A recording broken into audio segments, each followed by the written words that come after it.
What's up, guys? Got a video for you here. I woke up this morning. I got the hankering to do this video I kind of had planned for a couple of days here. So I'm just gonna get on into it. What we're listening to today is Vlad Tepes's Black Legion Spirit compilation. So I was just looking up all the information about this so I don't sound like a moron while I'm talking about it. I don't listen to this kind of black metal all that much, especially lately. But, you know, you guys have all heard this stuff. It's absolutely nothing new. So basically, I tried to look up the information about it, and I couldn't find anything, so I don't know particularly what demos this is entirely on here.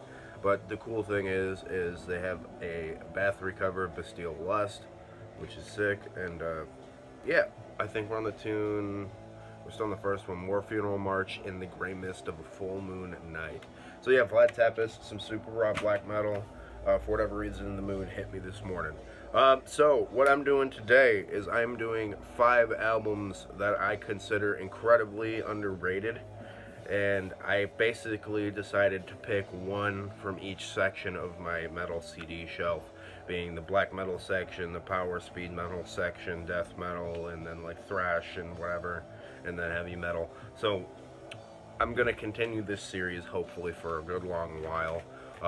Once I get a couple packages that I got coming in, I might restart doing my CD collection entirely, and I got a couple other things to do as well that's like sitting right next to me here.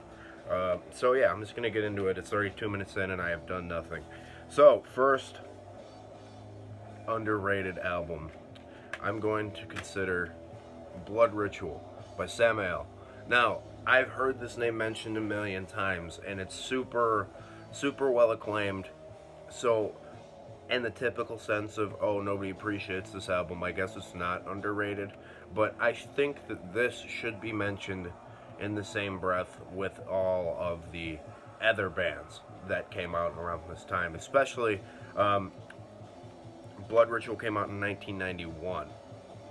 It's 91 or 92, I don't know exactly which one it was. But it is such a good friggin' record, man. Blood Ritual is 93, sorry. Yeah, it's such a top shelf record. I just don't get how people don't talk more about it. There's these really awesome, kind of slower, Hellhammer-y elements to it. Obviously, I mean, Hellhammer is a huge influence on this style, but Hellhammer's got this like slow, kind of brutish simplicity to it, and it's not done as often. I mean, Darkthrone has some tunes here and there that have that, and then you can uncover it in other parts of other like Norwegian bands. But something about Samael doing it, especially in these first 2 releases, but particularly I'm just talking about Blood Ritual. Something about the way they do it is just so much more fitting and atmospherically proper.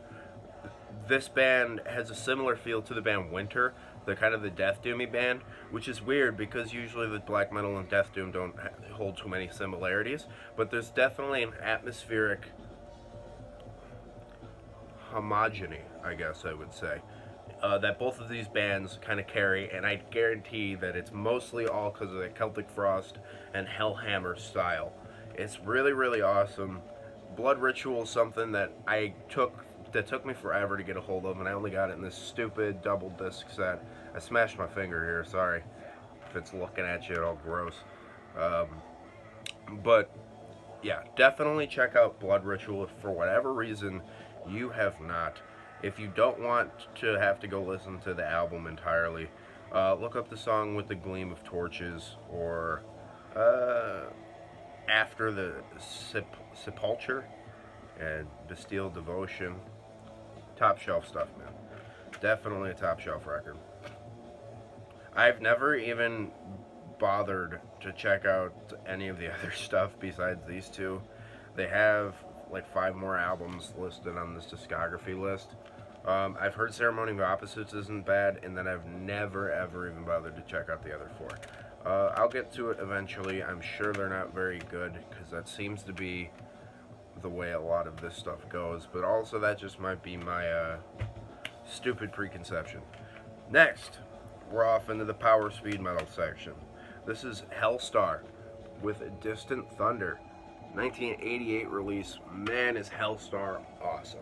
So you guys have heard me rant and rave about how much I love Sabotage. This is in that same vein. This is a little more angry and a little more right in your face. They have that album Nosferatu that I think gets a lot more acclaim than this one for whatever reason. I first heard this watching the Creature Skateboards Fiends United video that came out with the Thrasher magazine it's more than a couple of years back at this point. Wow. But I forgot whose part it was. It might have been Al Parton's part, but he had The King is Dead, which is the opening track on here, and I went off and I found that tune, and then I wound up finding this CD somewhere. I don't particularly remember where, but man, is this such a good record. So it's got all of the really angry speed metal riffs, really, really awesome soaring vocals from James Rivera, this fella here. But The King is Dead's definitely my favorite tune on here. Scorcher's a great song. The Whore of Babylon, also top shelf. Tyrannicide's a top shelf tune as well. Simple packaging, just the back cover there. I don't know when this pressing's from, but it doesn't matter. It's an old metal blade press. But seriously, if you guys like Sabotage and any of this kind of speed metal stuff, listen to Hellstar. Man, you don't beat it. At least not easily. So next, I'm in the death metal collection area. I skipped over my doom and folk metal section for this video. I'll get to it. But this is some Drawn and Quartered with Hail Infernal Darkness. Drawn and Quartered is a moribund death metal band. This is a 2006 release, and it's basically the perfect split between incantation and immolation put together into one band, and that's exactly what Drawn and Quartered sounds like. They've been around for quite a long while, if I do remember correctly. But this has that really nice, awesome, super in-your-face, blasty sound, nasty, like, down-tuned guitar. It's textbook death metal, but there's something about it that's way more in the style of that early immolation sound, which we didn't get all that many albums of. And not that many bands seem to be ripping off the immolation style. I'm not saying these are a rip-off, because there's definitely their own sound to it. But we have a lot of wannabe incantations nowadays, and we need some more wannabe immolations, I gotta say. Especially with modern immolation having this really sludgy element, people need to start getting on that, because that's so, so good. But Drawn and Quartered has this really, really good callback to that early 90s kind of beginnings of brutality death metal. And you definitely need to go listen to it some way or another. It's pretty easy to get a hold of. These CDs aren't super, super pricey. I probably got this for like $8. But yeah, Drawn and Quartered. Next, off into the thrash metal territory. Now, full disclosure, I am a big fan of Hellcast, and I'm a big fan of Reaper himself. I think he's a great guy. He's funny. He's very entertaining. So I might be a little biased here, but I like this band on its own. This is Crucified Mortals with Psalms of the Dead Choir. This is a top shelf death thrash record. This is very much so in the vein of stuff like Exhorter and Rigor Mortis, Demolition Hammer. There's definite callbacks to that all over this record. So, there's a lot of like super brutal heavy riffs. The thrash beats are that borderline kind of early Sepultura, super like speedy, almost blasty thrash beats. And that's something that is not overdone in my book. I believe, Ash Thompson, plays the drums and does his backing vocals from Faith Extractor, who also is a decently regular appearer, somebody who decently appears on the Reaper Metal Productions YouTube channel.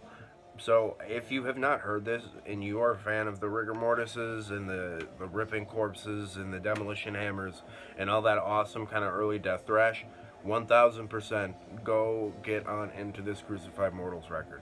It's so absolutely amazing. Last one for the day. I will make more of these videos. I hope you guys enjoyed them. If you do, please leave me a comment. Next, Stronger Than Evil by Heavy Load. I adore Heavy Load. This is something that is so unbelievably underrated. I can't even begin to understand why nobody cared. I'm assuming it had something to do with horrendous European distribution back in the early 80s. But this is a Swedish band.